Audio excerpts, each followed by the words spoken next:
Eh bien, bonjour à tous. Bienvenue sur ce webinaire sous le signe de l'infobésité, quelques notions qui commencent à se propager à grande vitesse sur les réseaux sociaux et c'est ce que nous vivons au quotidien de plus en plus. On va tenter de voir s'il existe une possibilité de faire face à cette problématique.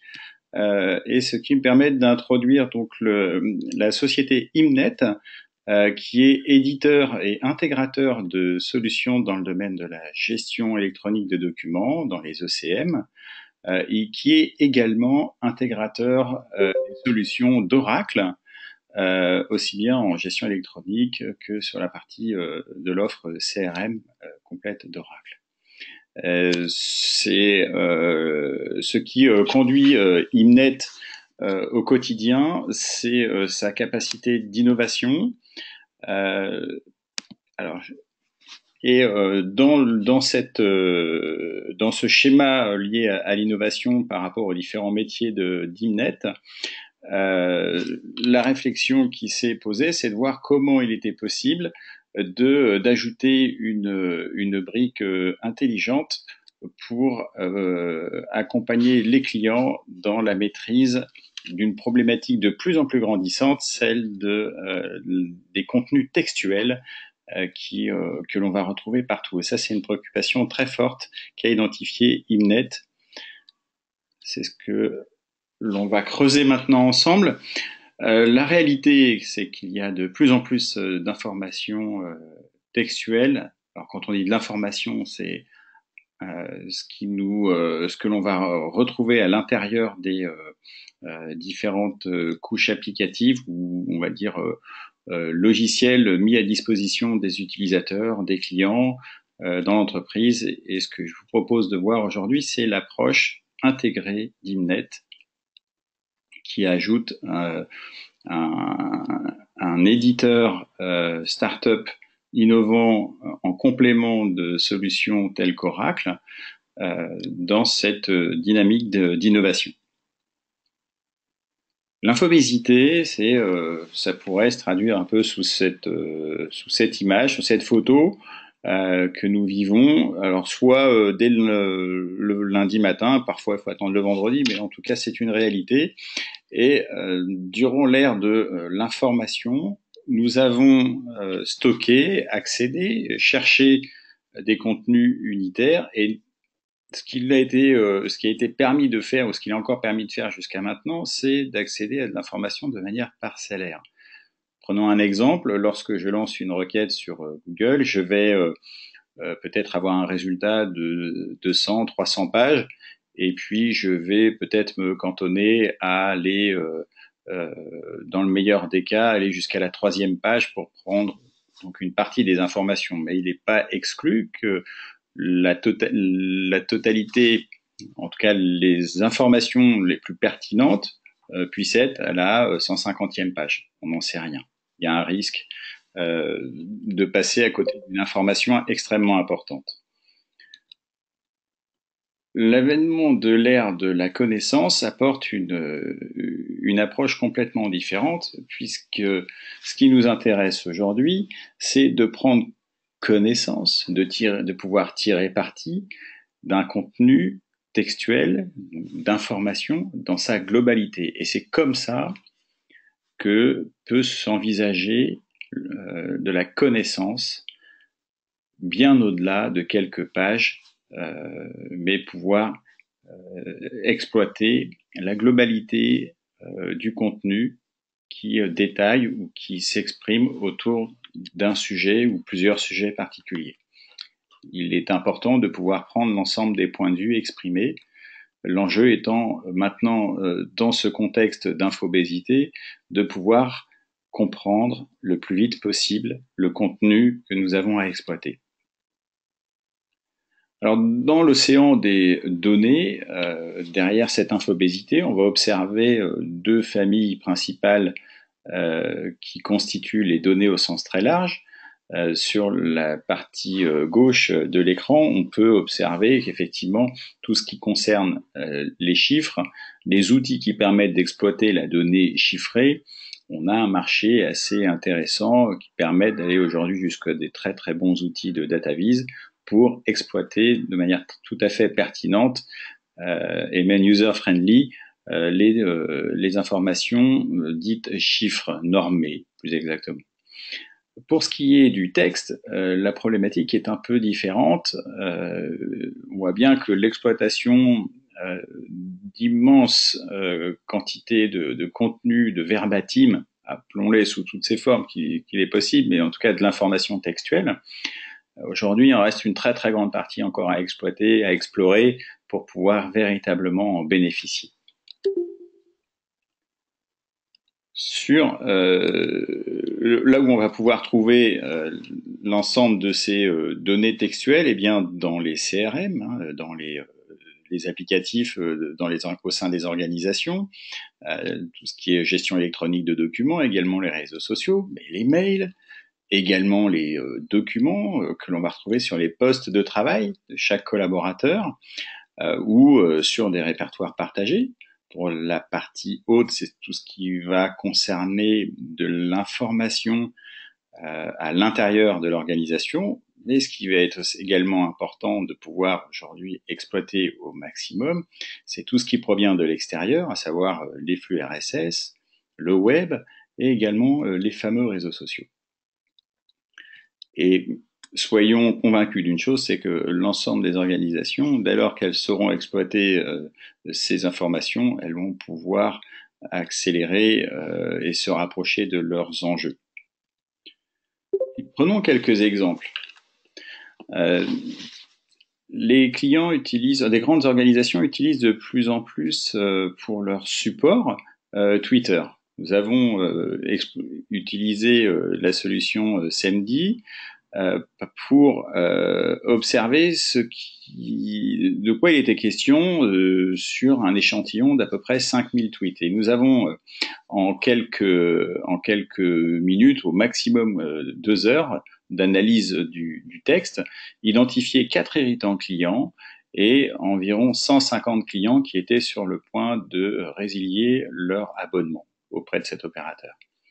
Le cas suivant, c'est une direction commerciale qui contractualise donc des contrats d'assurance vie auprès de ses clients et qui a besoin en fait de pouvoir extraire de la valeur dans un champ libre, un champ dans lequel le contractant va pouvoir rédiger de la manière dont il souhaite et déterminer qui sont les bénéficiaires. Nous avons aidé notre client à en fait identifier une population extrêmement précise et correspondant à un profil de client auquel cette compagnie d'assurance pouvait vendre des produits complémentaires.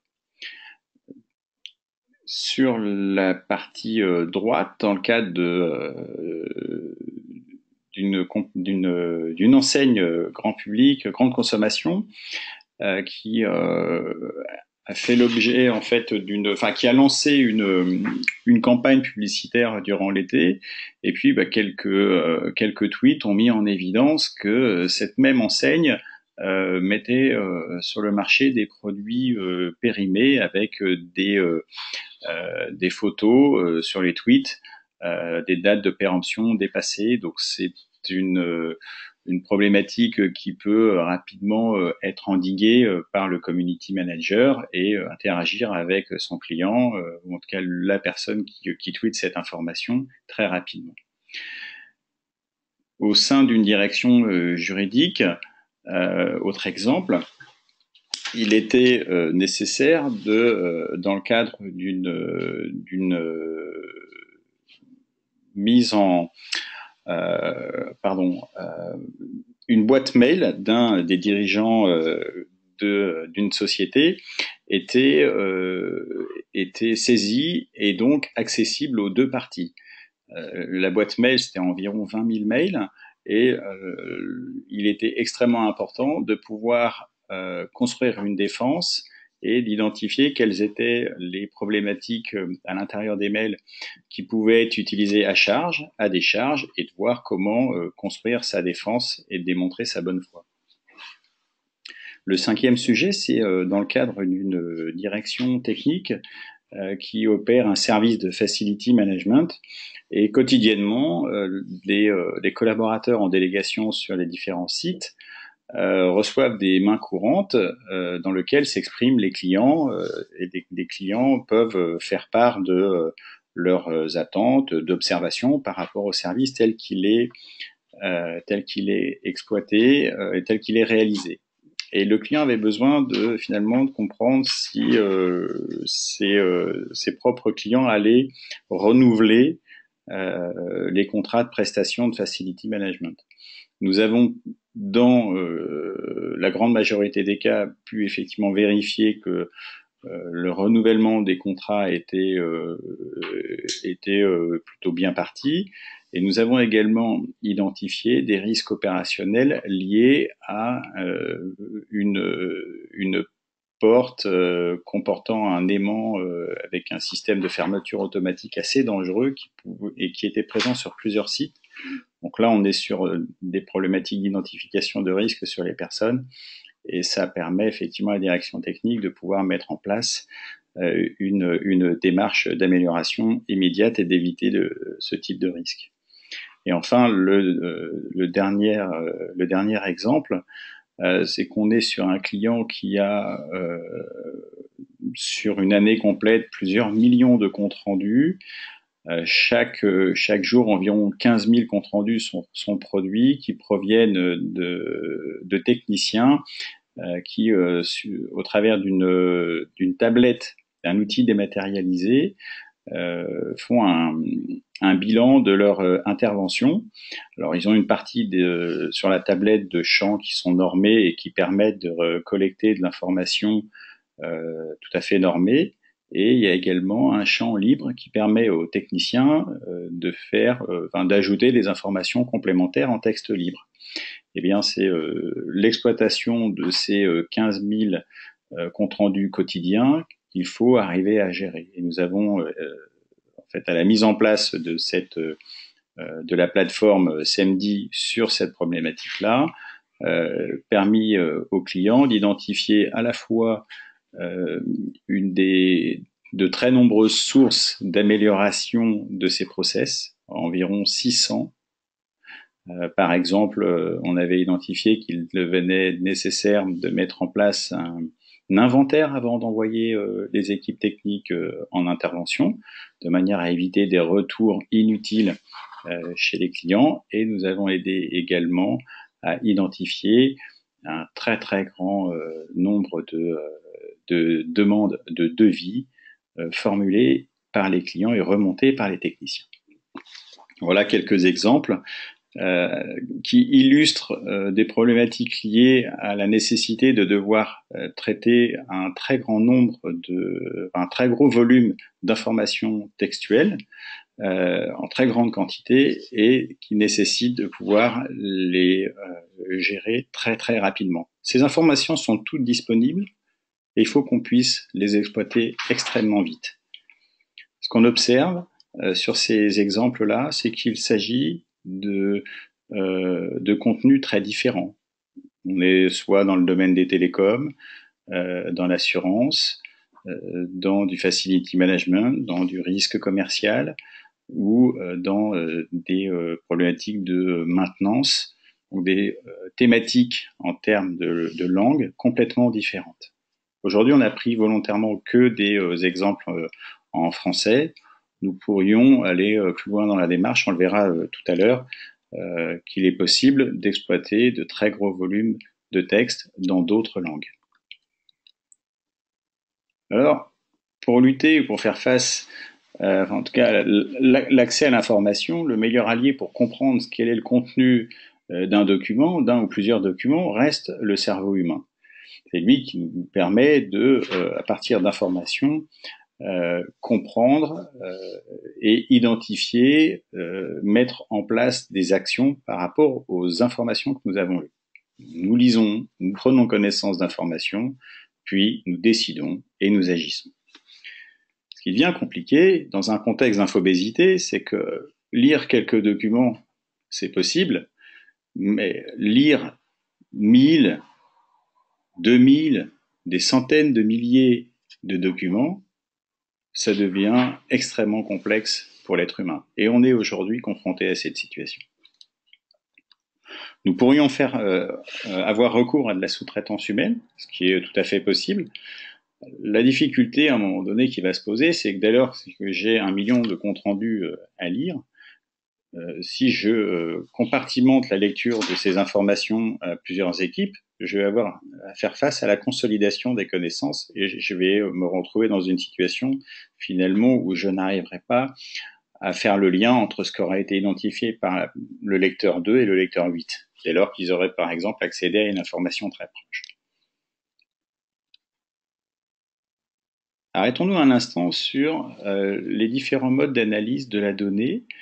Il y a quelques années, donc, on a commencé à exploiter des tableaux avec Excel, puis rapidement sont arrivées des solutions de business intelligence. Encore plus récemment, des solutions d'analyse prédictive nous permettant de prévoir le caddie de la ménagère à environ 50%. Par rapport à ses courses précédentes, on est capable de dire, ben voilà ce que la ménagère va acheter. Les solutions d'aujourd'hui qui commencent à naître ont une approche basée sur le traitement cognitif, ce qui va permettre d'exploiter le sens global des informations dont on dispose pour pouvoir mettre en place des corrélations et approfondir, augmenter notre degré de compréhension de ces informations. Nous en sommes là aujourd'hui. Ce qui a intéressé Imnet dans la solution de SEMDI, c'est notamment son procédé de machine learning qui repose sur un dispositif qui permet de définir un sens global à l'intérieur d'un document 1, faisant l'addition de plusieurs phrases. 2 documents vont générer un sens global plus large. N documents vont générer un sens global encore plus large, encore plus grand. Augmenter la précision de ce sens par le phénomène du nombre. Et sans rentrer dans des détails trop techniques, c'est ce procédé qui permet de construire des réservoirs de connaissances. La valeur ajoutée qu'a pu identifier Imnet dans la solution, c'est d'avoir une expérience utilisateur extrêmement simple. Je collecte de la donnée avec la solution SEMDI, je l'indexe, la plateforme SEMDI va indexer automatiquement la donnée textuelle, on prendra quelques exemples ensuite, et permettre à l'utilisateur de pouvoir visualiser en mode non supervisé le contenu par sens commun, de manière à pouvoir également explorer de manière assez précise et profonde la présence de thématiques très particulières qui peuvent être recherchées à l'intérieur d'un corpus, pour enfin pouvoir réutiliser l'information de manière pertinente par rapport à ce qui a été observé. Et la démarche d'Imnet, en termes d'intégration, c'est de, par exemple, se dire quelles sont les informations qui vont être importantes et difficiles à comprendre rapidement dans le domaine des field services. Les field services, on a pris un exemple tout à l'heure de 3000 techniciens qui quotidiennement remplissent donc une base de données Oracle à partir de leur tablette et remontent des informations extrêmement précises. Et pour qu'on puisse en tirer réellement parti par rapport à leur sens, il est nécessaire de mettre en place un traitement intelligent, et c'est ce qu'opère la plateforme SEMDI. Et c'est le cas par exemple également dans les offres d'Oracle, de mettre en place des règles automatiques pour pouvoir répondre de manière intelligente à des clients. Eh bien, toutes ces règles, au préalable, nécessitent de pouvoir comprendre rapidement ce qui s'exprime dans l'ensemble des questions qui sont posées par les clients. Dans des solutions de knowledge management, on va également avoir besoin d'exploiter de très très grandes quantités de données rédigées. On est dans du format textuel également. La donnée, elle est accessible, et le contenu, c'est le contenu qui nous intéresse de plus en plus. Le contenant apporte un premier niveau de classement, mais ce qui va être déterminant, c'est de pouvoir avoir accès au contenu, et ce de manière très simple et rapidement. Dans des activités de relations clients également, que ce soit sur du cross-channel, c'est le fait de pouvoir faire une demande sous un certain format pour être contacté sous un autre format pour un client. Et les grands opérateurs de services, quels qu'ils soient, dans leurs échanges avec leurs clients, sont de plus en plus confrontés à devoir très rapidement comprendre ce que leur expriment dans le texte les clients. Eh bien, ces informations-là, Imnet a la capacité de les envoyer donc dans la plateforme SEMD, de manière à opérer les différentes étapes qui permettent d'exploiter et de comprendre et de tirer parti et d'acquérir la connaissance contenue dans l'ensemble de ces informations pour pouvoir par la suite les réutiliser et même les réinjecter dans la plateforme de Oracle Service Cloud. Voilà la valeur ajoutée qu'apporte Imnet en interconnectant des solutions qui sont aujourd'hui opérationnelles pour pouvoir aider ses clients à exploiter dès aujourd'hui de très gros volumes de texte. Ce que je vous propose, il est alors là 16h29. On avait prévu une quarantaine de minutes. Nous ont rejoint donc plusieurs participants. Normalement, je ne sais pas si vous voyez tous.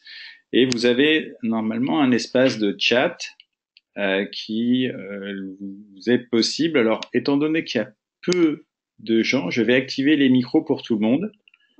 Si jamais il y a déjà des premières questions,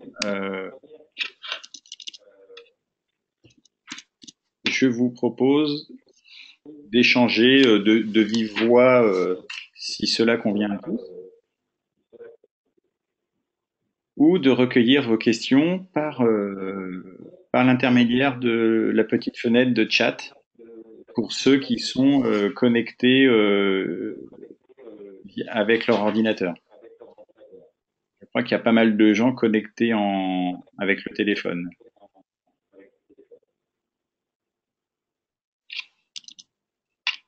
Allô, allô?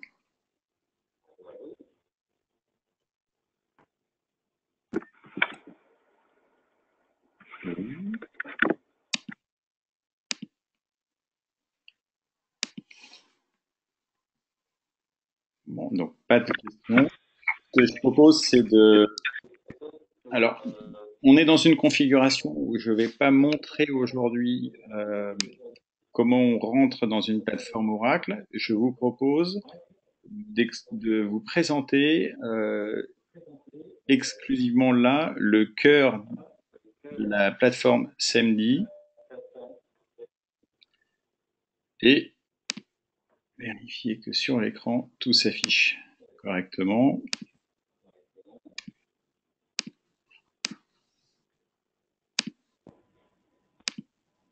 Voilà.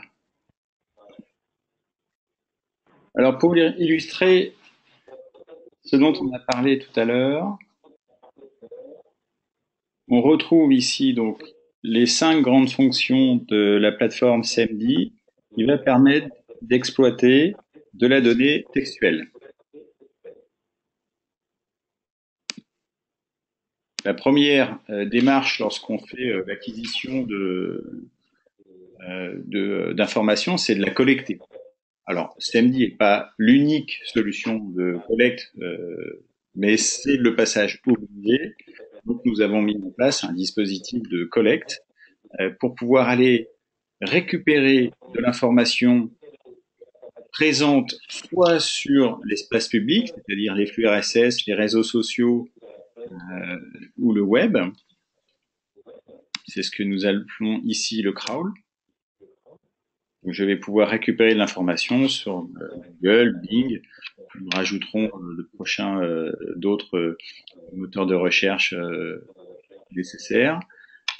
Et nous pouvons également aller récupérer des informations au format tweet, des flux RSS, par exemple. Facebook est en phase de finalisation. Pour vous donner un exemple d'informations que nous avons pu collecter, il y a eu, alors j'ai récupéré ici, voilà, 40 000 tweets en anglais concernant le big data. Ce que nous allons voir, c'est à partir de ces informations qui sont dans un format tweet, mais c'est du texte, hein, on voit bien. Qu'est-ce qu'on en fait? Dès lors que les informations donc, sont introduites dans la plateforme, alors les 40 000 tweets, ça prend quelques secondes hein, pour les récupérer. Ce que l'on va en faire, une première restitution, on va donc créer ce que l'on appelle un espace cognitif. L'espace cognitif peut être créé à partir de plusieurs fichiers provenant de mes original data. Donc là, on va retrouver ici nos 40 000 tweets et la première restitution, c'est un ensemble de nuages de mots qui disent, bah voilà, ce qu'on retrouve à l'intérieur de ce contenu, de manière assez évidente, donc c'est un sujet qui concerne le big data, et on voit bien que ça parle de deep learning, qui s'écrit en entier ou en DL, la notion de blockchain présente dans ce corpus, tout ce qui est machine learning ou intelligence artificielle également sous format AI ou AI en anglais, tout ce qui est IoT, mais également, vous voyez, on commence à parler de notions cognitives, analytics, l'industrie, le fintech, the Internet of Things pour IoT, dans son langage complet. Ça, c'est un premier niveau d'information qui nous est restitué. Jusque-là, rien de très extraordinaire, je vous l'accorde. Ce qui va nous intéresser, c'est de comprendre ce dont ça parle. Et nous allons donc demander à la plateforme d'organiser l'ensemble de ce contenu à partir de deux critères. Je dis à la plateforme, range-moi ces 40 000 documents en faisant des piles de 150 documents pour des sujets. Je suis en phase d'exploration, je veux aller voir ce dont ça parle. Je dis, bah, fais-moi des groupes qui soient proches à hauteur de 50%. Là, je voulais vous montrer donc la notion de volume par rapport aux données que nous avons importées. On est en anglais. Je vais choisir par exemple le cluster 1. Le cluster 1 regroupe 1832 documents. Nous pouvons y accéder en lecture directe sur la partie basse de l'affichage de l'application. Ici, on a un document de plusieurs pages, on va l'avoir sur cette fenêtre-là, et bénéficier d'un ensemble de tags. Dès lors qu'on a un document qui commence à être long, ces tags vont nous permettre d'avoir les informations pertinentes contenues dans ce document pour éviter d'investir trop longtemps à lire le document. Et ensuite, de la même manière que lorsqu'on regarde une vidéo sur YouTube, YouTube vous propose des vidéos proches de votre première vidéo. Et là, c'est le même principe. Donc, c'est pas forcément les textes qui apparaissent ici ne sont pas forcément présents dans le cluster que nous sommes en train, dans la grappe là, hein, ce groupe là, que nous sommes en train d'explorer. Alors, on va faire un petit. Alors, je vais changer de sujet. Je vais basculer. On a observé, on a tous vécu la semaine dernière euh, une avarie chez OVH. Cette avarie, le président d'OVH a été extrêmement transparent tout au long des événements et a décidé de communiquer tout à fait régulièrement vis-à-vis de ses clients. Nous avons aspiré environ 30 000 tweets à la fin de la journée, c'était le 9 novembre, et SBG, c'est la ville c'est Strasbourg en fait. Il y a eu un problème. Il y a eu deux problèmes concomitants qui ont été expliqués par Octave Klabal, président d'OVH. Là, on voit le nuage de mots qui explique ce qui s'est passé. Et en rentrant plus dans le détail sur l'ensemble des clusters, enfin des différentes, là, on va pouvoir voir comment s'expriment les différents Twitter ou le service support OVH, quel type d'information il envoie à ses clients pour réagir et interagir. Tout ceci est obtenu sans aucun dictionnaire. C'est la plateforme qui, en mode totalement non supervisé, propose cette restitution. Alors, ce qui était important à un moment donné, c'est de se dire, finalement, OVH est en train de vivre un événement un peu difficile, mais il est possible qu'il y ait des gens qui disent, allez, on vous encourage, c'est difficile, mais vous allez vous en sortir, et OVH bénéficie plutôt d'une bonne image auprès de ses clients. Alors, je me suis dit, il y a peut-être des sujets intéressants pour envoyer du positif. Et effectivement, on peut voir qu'il y a un peu plus de 600 tweets où on voit, sous une forme ou sous une autre, des messages positifs qui sont envoyés à OVH. Et on va les retrouver ici pour d'autres formes de messages d'encouragement pour bien montrer qu'il y a la volonté d'envoyer du positif dans des moments un peu compliqués. Donc là, on fait le raccord avec la thématique qui nous intéresse aujourd'hui, c'est qu'on a 30 000 tweets, on veut savoir rapidement où ça part, de pouvoir organiser en sens commun, en mode non supervisé, ce que l'on va pouvoir trouver à l'intérieur de ces informations textuelles, et avoir une approche un peu différente, de dire je sais ce que je cherche, je voudrais voir à l'intérieur de ce contenu si ce que je cherche est bien présent et à quel volume.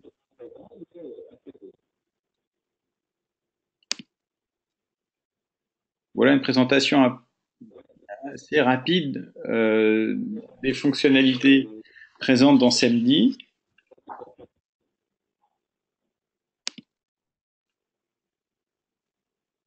Et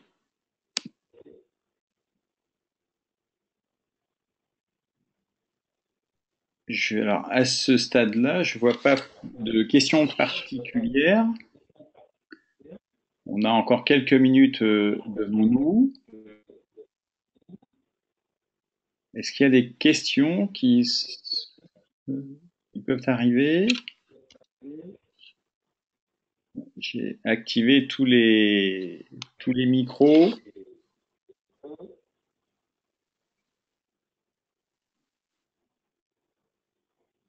Donc il n'y a pas de questions particulières.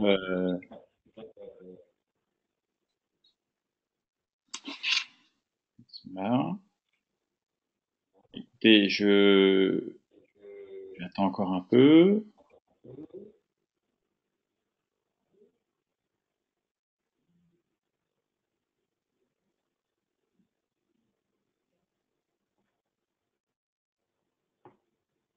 Ok, bah écoutez, je vous remercie à tous d'avoir participé.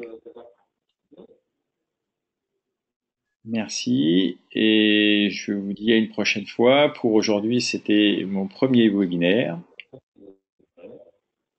J'espère vous avoir apporté des informations pertinentes qui montrent une approche intégrée que met en place euh, que Innet en interconnectant deux solutions, un standard du marché largement connu qui s'agissant d'Oracle, et puis une solution tout à fait innovante, donc SEMD, dont l'activité, dont la fonctionnalité principale est exclusive et entièrement dédiée à l'exploitation et à la recherche de sens et de connaissances dans la donnée textuelle. Alors, une première question, la solution est hébergée chez qui? Donc, nous sommes effectivement sur une solution en mode en SaaS. Et notre hébergeur aujourd'hui est, en termes d'infrastructure, est online. On parle de la solution CMD. Hein.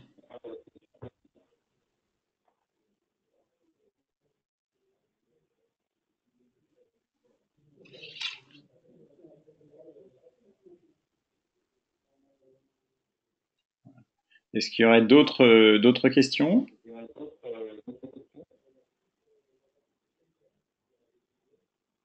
Alors, il y en a une question sur la capacité des données à transmettre est-elle limitée? On a fait une expérimentation qui nous a conduit à charger à peu près 30 millions de documents. Donc aujourd'hui, on n'a pas été confronté encore à une limite de données. Alors, des limites. Alors, il y a une question qui concerne, y a-t-il des limites sur le type des données que nous pouvons transmettre? Oui, il y a quelques limites. Nous avons, par exemple, abordé l'intégration possible de différentes langues. Il faudra attendre un petit peu pour les langues qui ont un alphabet différent d'une autre. On a fait quelques tests assez prometteurs en chinois et on doit régler quelques éléments liés à l'équivalent de nos stop words.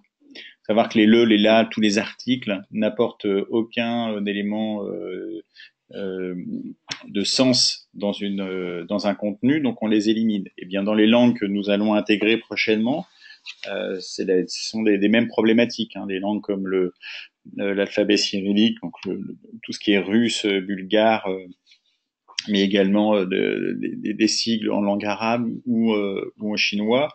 On n'a aucun travail de linguistique, si ce n'est juste identifier les stop words. Autre limite, j'ai envie de dire qu'aujourd'hui, les différents formats, je vais plutôt raisonner dans ce qui est les formats qui sont disponibles actuellement. Donc, il est possible on va traiter les mails, les formats PDF, Word, Excel. Après, tout ce qui va provenir des fichiers CSV, tout ce qui va contenir du texte. Aujourd'hui ne nous pose pas de difficulté. Sur les PDF, il faut que ce soit des PDF ossérisés. Hein. C'est-à-dire que si c'est des photos, la machine ne pourra pas lire une photo derrière le texte. Et si c'est bien un document avec un format PDF ossérisé, sans aucune difficulté. Et puis, on voit de plus en plus dans les organisations se mettre en place des solutions dans la relation client de type speech to text. Dès lors qu'on a la capacité de récupérer le texte, nos clients peuvent exploiter le texte contenu dans ces fichiers. Voilà. Ce que je vous propose, c'est que s'il y a d'autres questions, on pourra échanger avec chacun des participants dans un cadre un peu plus précis pour chacune des problématiques à soulever. Je vous remercie beaucoup pour tous. S'il y a une dernière question, je vous propose effectivement de l'accueillir avec plaisir.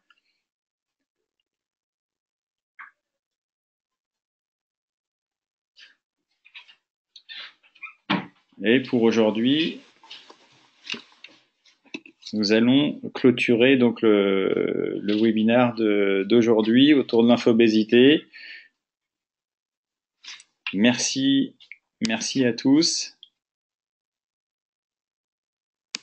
Et je vous dis à très bientôt, à la fois pour un nouveau webinaire dont le sujet vous sera communiqué prochainement, et puis dans un cadre plus direct avec vous, bien entendu. Merci, à très bientôt. Au revoir.